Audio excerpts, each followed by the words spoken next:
Welcome back to Matt's Digital Odyssey. Last week we talked about the Nintendo Switch 2 and backwards compatibility.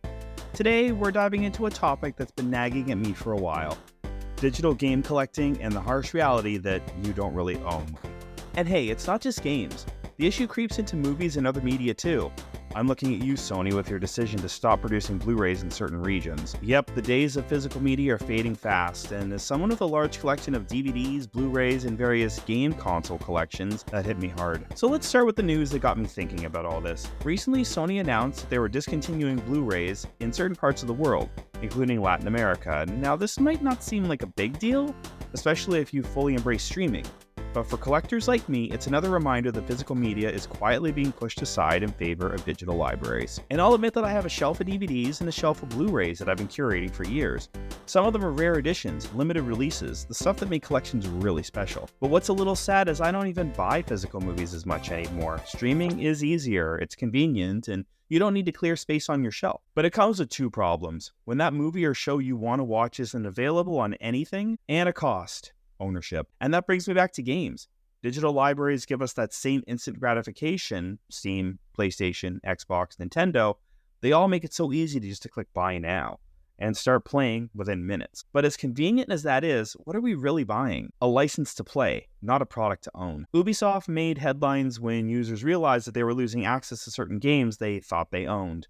And Steam, their terms of service now make it clear that your library is tied to your account and you don't actually own those games. And that account can also be revoked if you break the rules. Now, it's not likely, but it's possible. And then Sony discontinuing Blu-ray production is just another reminder that digital is becoming the default, and physical media, whether it's movies or games, is slipping into the past. Now here's where things get even messier. Streaming services have the power to remove content whenever they want. It's already happening with TV shows and movies.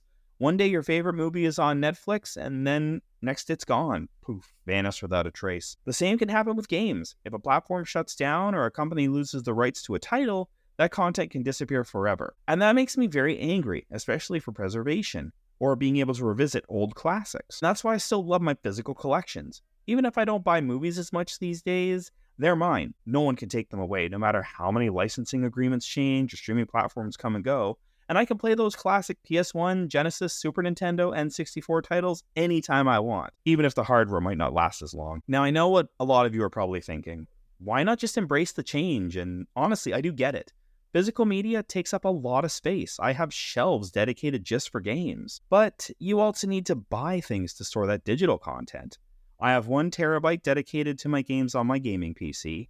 My Xbox has 9 terabytes. My PS4 has 4 terabytes, and my Switch has 512 gigabytes. I had to buy a lot of external hard drives and SSDs. And sure, having physical is less convenient, and for a lot of people, digital's just fine. But if you're someone who values true ownership, someone who loves that tactile experience of holding a game case or a Blu-ray in your hands, then the shift towards digital feels like a loss. And that's why I think preservation is way more important now than ever.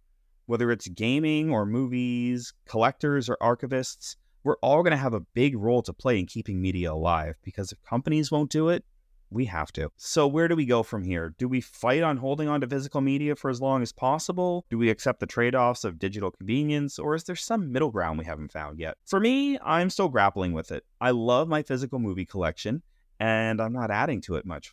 But as for my games, my digital library and my physical libraries just keep growing.